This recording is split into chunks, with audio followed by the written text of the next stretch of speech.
To find a meal in these conditions requires some specialist skills.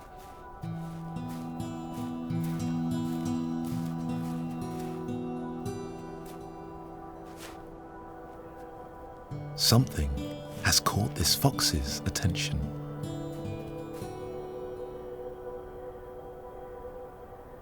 Unaware of the danger, a rodent tunnels under the snow.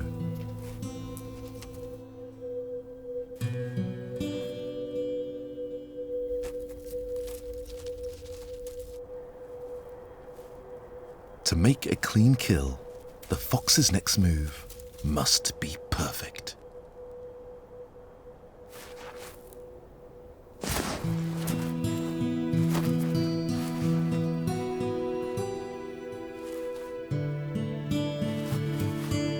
But if at first you don't succeed, try and try and try again.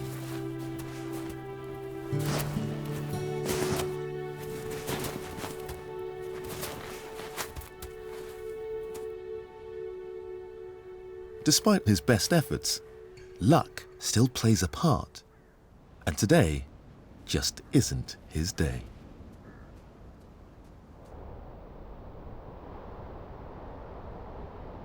There are easier meals available if you know where to look. Yellowstone's lakes won't melt for at least another month. Right now, they're covered by a solid layer of ice, at least a meter thick. The fish below are prized by fishermen and foxes alike. When it comes to reaching this food source, all of the fox's hunting skills are useless. Only man has the tools for this job.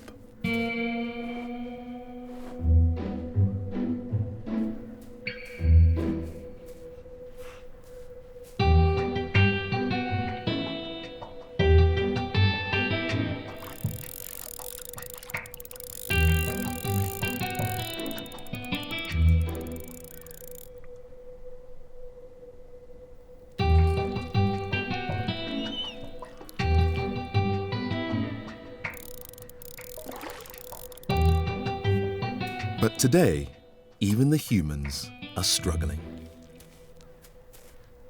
However, like foxes the world over, he has the power of cunning and charm.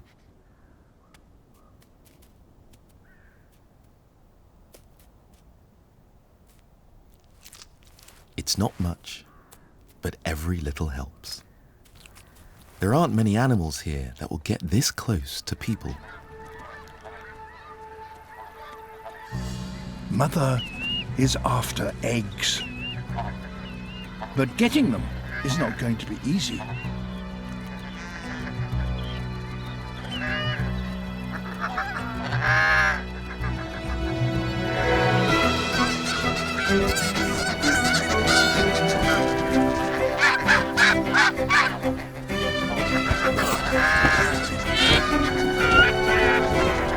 The geese will risk their lives to protect their eggs.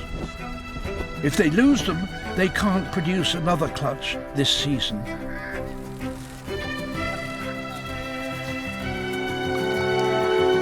The fox wins.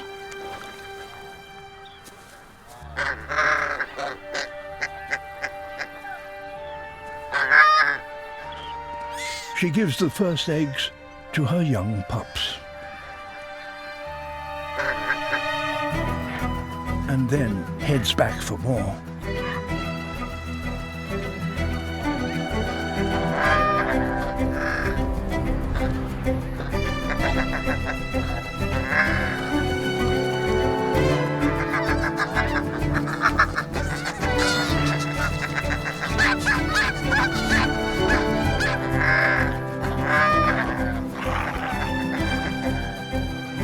Some of the eggs she stashes away.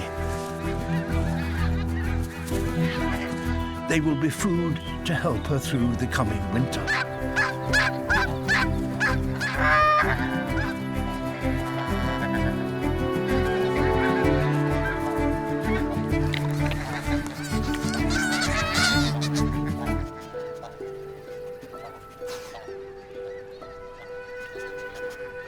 In just 3 weeks, she will steal over 800 eggs from the geese.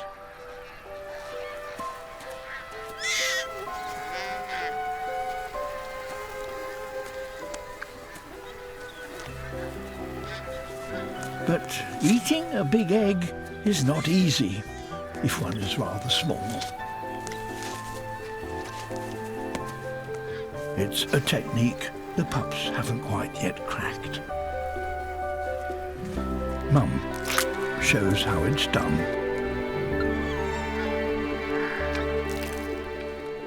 "60 million tons of snow now blanket this herd's territory. Pushing through deep snow is exhausting work, and the bison are now slowly starving.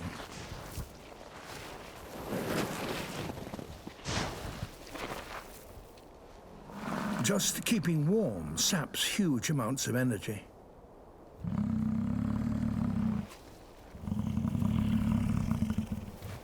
Their thick coats can insulate them down to -30 Celsius. It's now -40.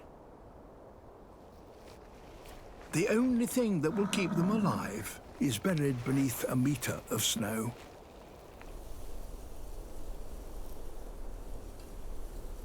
And that's a problem shared with a surprising neighbour.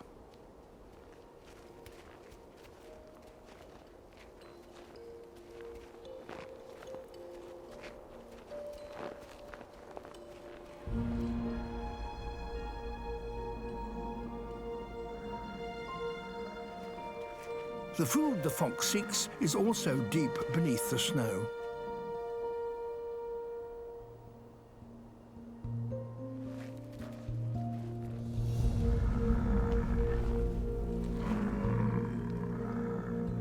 The survival of both creatures depends on getting through to the ground.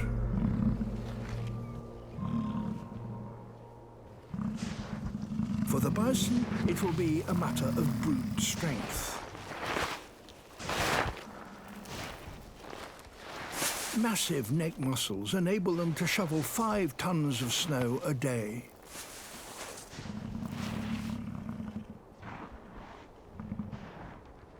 Their lightweight neighbour needs more precision.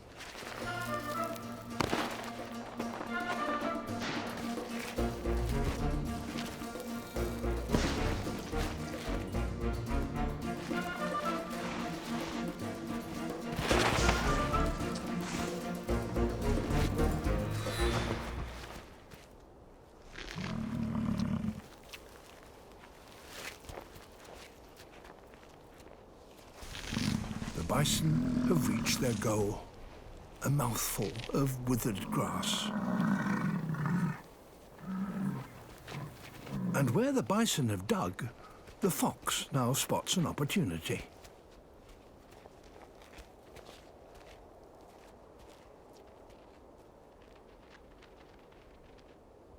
Every footstep counts. But he mustn't break through. Yet. He listens carefully to pinpoint his target.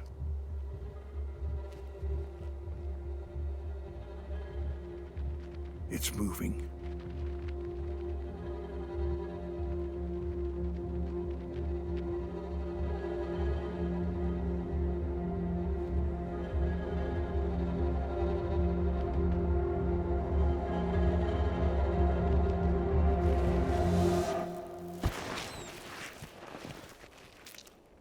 A vole.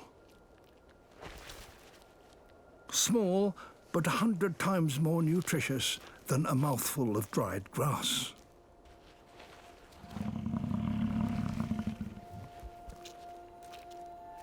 To get through the winter on these prairies, sometimes brain beats brawn. And it's not just that fabulous fur the fox has got. They have incredible senses, particularly their hearing. And despite having these fairly small ears, this fox will be able to detect its prey with pinpoint accuracy, even when it's hidden underneath the snow. In the depths of the Canadian winter, a young Arctic fox is searching for food. He's still a hunting novice.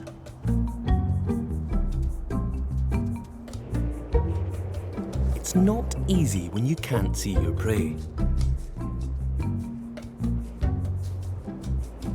With his acute senses, he can hear a faint sound under the snow. Lemmings. To catch one, he uses a special pouncing technique known as mousing. He has to judge its exact distance as well as the depth of snow. To help them find the right spot, foxes actually align their pounce to the Earth's magnetic field. An extraordinary skill.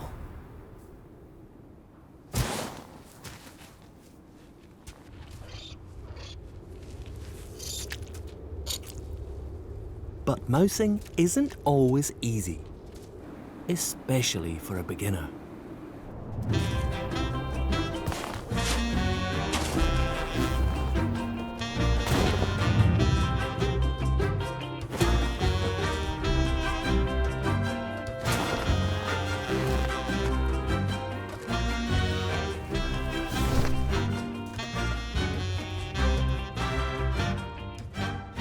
See that it's obviously not doing too good because it's just sitting there. A healthy fox would have ran away by now.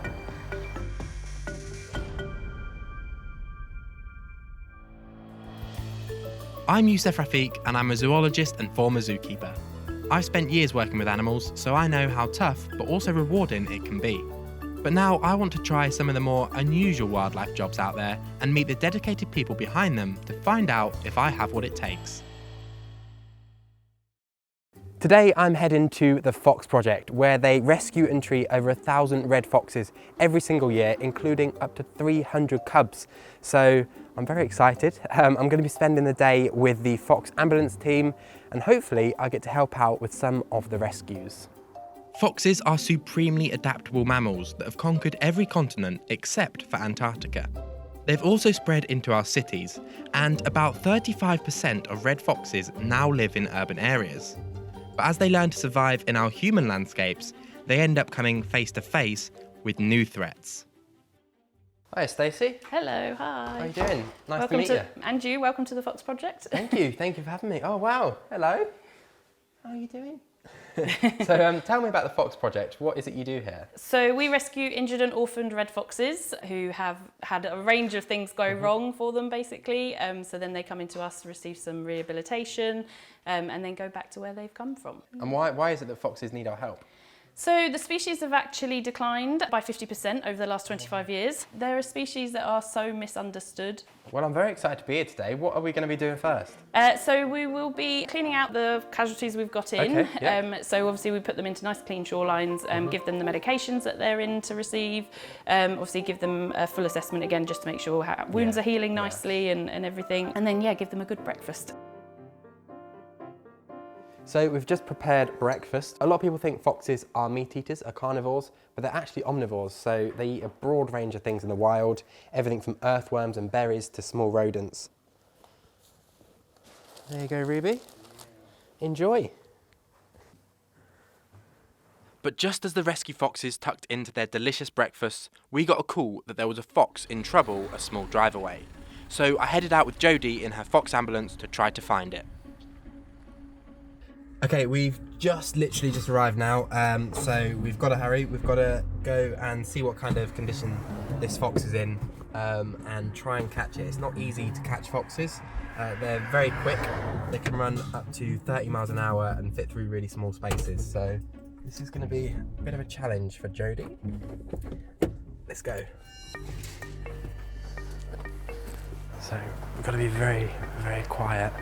And we can't get too close because we don't want to disrupt the fox. And ruin Jodie's chances of being able to catch it, because obviously we don't want to distress it any further than it needs to. But you can see that it's obviously not doing too good because it's just sitting there on the lawn and it's not moving. So a healthy fox would have run away by now.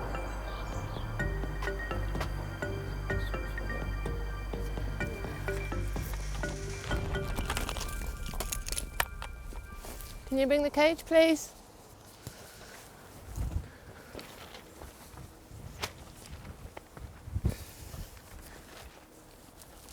So, if you can pull that out and open it, thank you.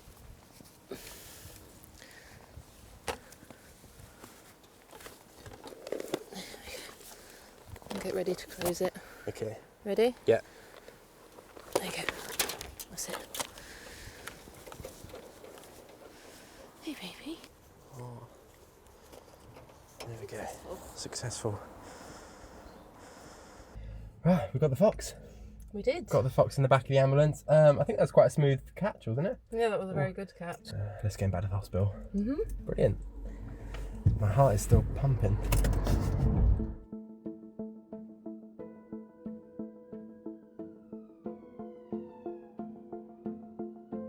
So we've just got back to the hospital now and we're just going to weigh the fox and then we've got to check its general health and see what kind of treatment it will need. So this is a fully grown fox, this is an adult. Yeah, fully grown, full adult. So what we tend to do is check their gums, so we go from head to tail. Okay. Just so that we're not passing anything that's down the bottom end to the top end. Okay. So he's probably going to bite this, so just be prepared. Yeah, that's fine. So he has got some blood on the top of his mouth as wow. well. Got a good bite. Other things we check, like how the teeth are the way we tell how old they are as well. Okay. So he's got good white teeth. Yeah, they look very clean. So if Jodie can get him to stand up, just so that we can check he's using all of his legs. So both limbs feel okay, there don't seem to be any swellings. Is there something in particular that foxes often come in with? Mange is the most common. Okay. Leg injuries is probably the next thing we see a lot of. So what you can do is pinch their toes and that will give you whether or not they have reflex in the legs. Okay. Has this one got reflex? Not in the left currently. So if we can try and get him to stand up, because I just want to feel his hips. Can I take my hand from Under the jaw, yeah. Yeah, ready? Yep. 1, 2, 3. So yeah, it's definitely on this left side something is going on. It's not putting any weight on it. No. So he's got a lot of swelling around his rear end as well. So I'd say he's probably got a pelvic issue. Okay. So there is crunching in there. So I'd say he's likely got pelvic fractures. So unfortunately that is unlikely to be a good outcome for him. Oh no. Yeah. I might pop it. So what happens now for this guy? So we will get our vet to assess him and make the final decision. So he will decide, if he has a chance, if we can do anything. But if not, he will be humanely euthanized. So to end his suffering. Shortly after, the vet passed us the sad news that the fox's injuries were too severe and he wasn't going to make it. I really felt for Stacey and the team, and it must be the hardest part of the job when they put so much effort into rescuing an animal that they clearly really care about. Afterwards, Jodie took me to see some healthier fox cubs in a nearby woodland to try and cheer us both up a bit. Oh wow. Very inquisitive, aren't they? Yes. And how old are these guys? They're about 6 months. 6 months. Are they related, or are they just? Is this just a group you put together? This is a group that was put together when they were fostered from babies. Okay. Although these young foxes are in a group now, foxes are mostly solitary animals. So after they're released back into the local area, they'll be free to disperse as adults if they choose to. So we have to, because foxes are so intelligent, we have to have a gate system where one is closed and the other is open, because they will quickly dive out and they will quickly burrow out. Okay, so you'll lose them. Pretty quickly, yeah. They can run fast, jump high, dig quick. Do you know what, I was thinking on the drive up here, I've never actually seen a fox cub in real life, let alone been this close to any of them, so this is just incredible. These are beautifully healthy. So when you've got a fox in and you've got it recovered and it's healthy again, why is it that you can't just release it straight from the hospital? Why do you have to have a place like this? When we release them, they get released to the same location that they were found, because that's already their marked territory and their known territory. Oh, I see. Whereas if we've got cubs, we tend to put them into a pen and rotate around different fostering sites so that they get used to the change and adapt to the changing environments. You can take a handful of chicks and hide them. Just bury them under the hay or the straw, wherever. I tend to stash a few in amongst the biscuits.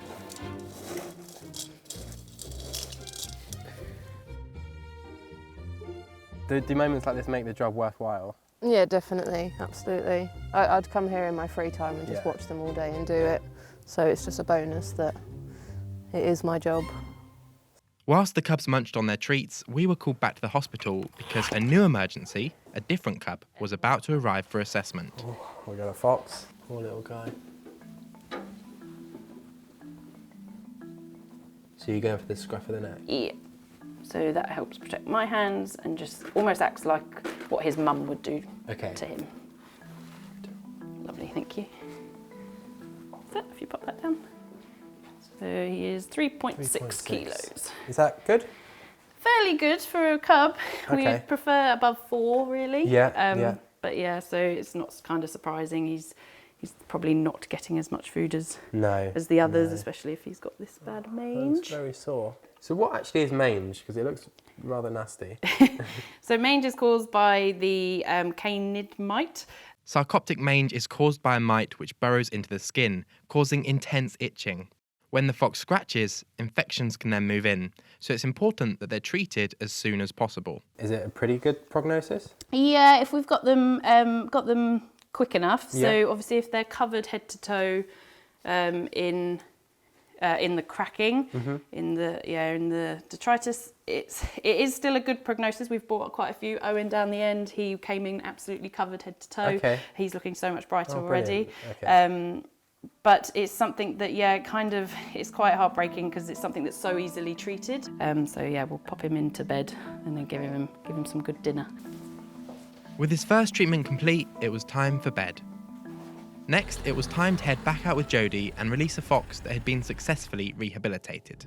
Right, so me and Jodie are back in the fox ambulance and we've got Chris in the back because we are off to release him. So he's going to be released at the same site that he was found. So we've got a little bit of a drive now, but yeah, I'm really excited to actually go and witness my first ever fox release. There he is. Right. So time to release little Crisp. Crisp was rescued 3 weeks ago from the same neighbourhood with a leg wound, and he's made a brilliant recovery. So is there any technique to this? Do you literally just open the door? Open and fingers crossed. And release. He will run away. Okay. He looks like he wants to get out of there. He's very eager to be free. Oh. There he goes. Back into the wild. And he knows exactly where to go. How does it make you feel to be releasing a fox that you've looked after?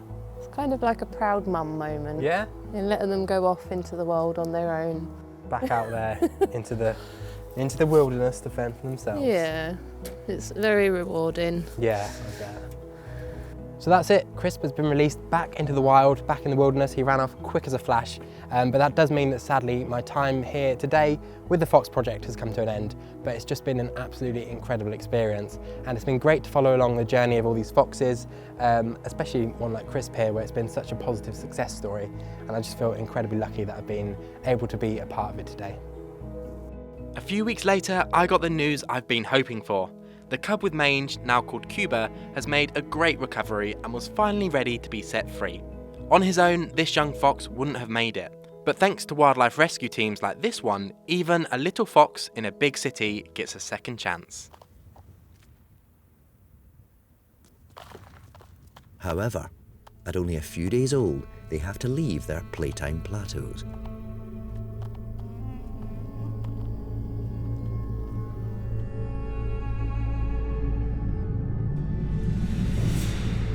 For the first time, they must attempt to climb down these terrifying precipices to find food.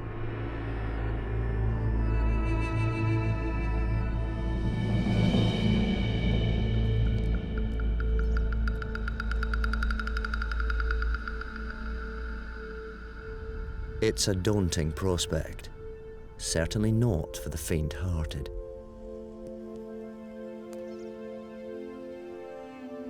Their mother leads the way. The kids are understandably tentative.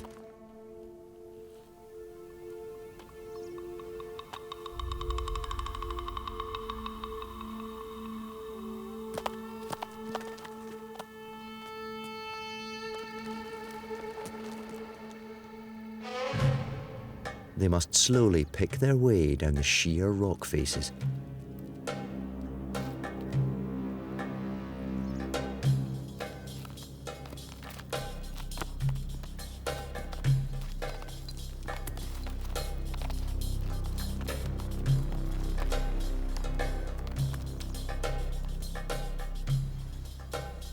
Their mother shows them the best route. She has done it hundreds of times before. But for the kids, this is new territory.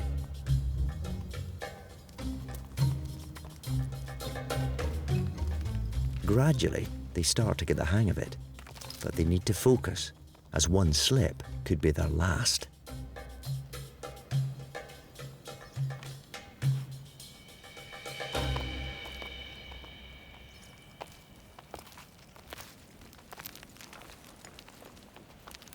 Finally, they've made it.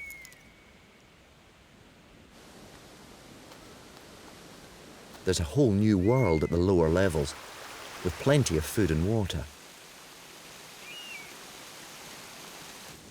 Here, the parents show off their balancing skills as they all browse together. But one kid has been left behind, and she's in trouble. A fox, and it spotted the straggler.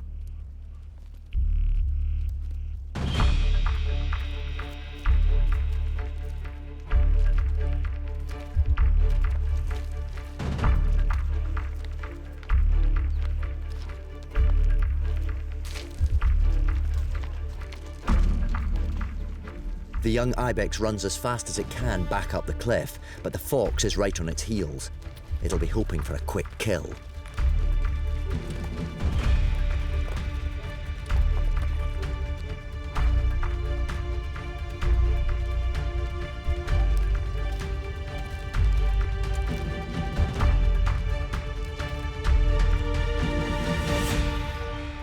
As the kid heads back up the cliff, the fox tries to gain the higher ground.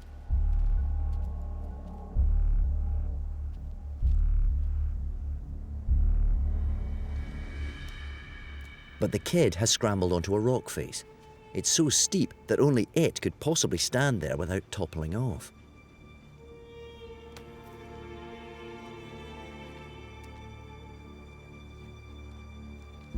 Last year, something quite incredible happened, a behaviour that I was quite shocked by. This was something that actually kind of threw me quite a bit, and it really challenged what I knew and what I thought about urban foxes. I'm Sean McCormack, I'm a conservationist and vet, and I run Ealing Wildlife Group, and this is our nature reserve here in West London, which is an old derelict allotment site that we've turned into a community asset for people and wildlife. I'm fascinated by foxes. I grew up kind of in the suburbs in Ireland, and my cousins lived in the countryside, and I only saw foxes in the countryside really. But in recent decades, you know, they have moved into towns and cities. We've been looking at a family of foxes for the last 3 years. Now last year, something quite incredible happened in terms of fox behaviour. We had 2 vixens raising their young together in the same den. But in the middle of the summer, it kind of took a bit of a dark turn. When we were watching these foxes, we realised the 2 had cubs together because we saw the little babies coming out of the den. We were watching them with trail cameras and coming up here in the evenings to see them. When I came up and saw 1 cub come out and 2 cubs come out, I thought that's fairly normal. But then when we got to 5, 6, 7, 8, 9 cubs in total coming out, I was just completely astonished and scratching my head a little bit, to be honest. How was there 9 cubs? Could a single fox have 9 cubs? And then placing a trail camera there and watching the family, I realised actually there was 2 vixens. There was a young one presumably the daughter of last year, having her young with the mum. I can only assume that this was to do with kind of competition for den space, but it's something that's not very well documented in foxes, so it was really exciting to see here. By and large, it was all very, very happy scenes. We had these 9 foxes frolicking and asking mum for food, and had flattened a whole area of vegetation outside the den, and it was really, a happy little family story. But unfortunately, one day that took a slightly darker turn. I came down to put some tools back, and unfortunately found one of the cubs dead at the front of the reserve. I realised the cub had puncture marks in its neck, and there was fresh blood there and puncture marks like the animal had been killed by presumably another fox. Kind of got thinking that this must be kind of territoriality or competition. Maybe another male fox came in and killed this cub. Maybe a competing female came in and killed one of their cubs. But in any case, the cub was dead, and the biologist in me was very interested in this. The vet in me was quite interested in the anatomy and the forensics of the scene. But the human in me that is putting aside the kind of scientific mind thought, oh, that's pretty sad. I've been watching these fox cubs for several weeks at this stage and seeing them thrive and grow. So to have at least one killed, I was a little bit worried about the other ones. So I thought, waste not, want not, I'm going to actually set up a camera at this fox cub's carcass and see what happens. We know we have red kites in the area, we sometimes have buzzards flying overhead. So I thought, let's see what comes and makes use of this food resource. And I was really, really surprised as to what happened next. So we had the usual culprits come along, crows, we had magpies feeding off the carcass. That evening, the same evening, one of the mother foxes appeared. She gingerly stepped around this little fox cub's carcass and kind of was looking at it from a distance and looking very hesitant about it, and just having a look and trying to decipher what exactly had happened, in my view. It was quite a sad scene, to see these 2 vixens coming in. I'm not sure, which one was actually the mother of this cub, but they'd both raised these cubs together. So quite sad to see them kind of looking at this cub and trying to figure out what happened. None of the cubs came near the carcass as far as we could see, but the vixens were coming in and getting gradually closer to the carcass and starting to sniff it on the second day and starting to take tentative little nibbles or bites at it on the third day. That evening on the third day, we saw a behaviour that I was quite shocked by.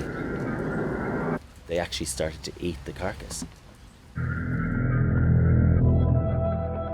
As a vet, I can tend to compartmentalise or kind of keep emotional side of things out of the way, because you have to make tough decisions and you have to be impartial for your clients, and yes, you can acknowledge the kind of emotions and sentiment behind our relationships with animals, but you have to try and have a bit of self-preservation as well. With this was a family that I watched, growing up and thriving, and would normally watch with a biologist's hat on and just be interested in their behaviours, but this was something that actually kind of threw me quite a bit, and I found it quite sad. But I guess the rational brain came in to think, why is this happening? How can it be explained? What is the logic? What's the evolutionary advantage here in this mother fox, or both mother foxes, eating their offspring? This was a really fascinating thing to see, because for me, I was trying to think, why would these foxes do this? Are there several reasons behind it? And I could think of 2 really, and looking at the research, this is supported as well. One would be that this is a valuable nutritional resource. They're in an urban environment, there's lots of foxes, very dense populations, competition for food is really high, and sometimes there'll be times of plenty, and sometimes food supplies will be in scarce demand. So they could have just been utilising this fox cub because it was there, it was a rich food resource, and why waste it after putting all of that energy into it? So these vixens realise that there's competing foxes around, one of which may have killed this cub, and actually by cleaning the remains and taking them away, they may reduce the risk that their other cubs are going to come to harm. It tends to be the rule that they don't do that because there's a high risk of disease transmission, particularly when it comes to parasites. So certain parasite life cycles rely on a predator eating a prey species And a parasite like a worm or an internal kind of protozoan parasite completing its life cycle by getting the prey to be eaten by the predator. A predator eating a predator can actually have really harmful effects if they load up on that parasite life cycle or that parasite species. So generally mammals, it's been shown, will avoid eating other carnivores. The biggest kind of difference, I suppose, when you compare them to their countryside cousins, is they're living in much denser populations. You can have, kind of 2 to 10 foxes per square kilometre. Sometimes in some cities, depending on food availability and kind of the richness of the habitat, you can have up to 30 individuals per square kilometre. So that's a really, really high density of foxes. And the things that allow them to do that, really, the prime kind of factor is food availability. We are, as humans, a wasteful species. We throw out a lot of food, we leave scraps on the street, we leave our bins exposed, and foxes have really, really cashed in on that. Out of the 9 cubs, we don't know how many survived. What we do know is that we've had just a single pair here this year and only 2 cubs. So obviously you get some good years where things go all to plan and other years where the foxes struggle to raise so many. Foxes are quite opportunistic omnivores. They will take advantage of new situations and new sources of food, which is perhaps why they do so well in urban environments and why we're seeing all these strange and new behaviours compared to their country cousins.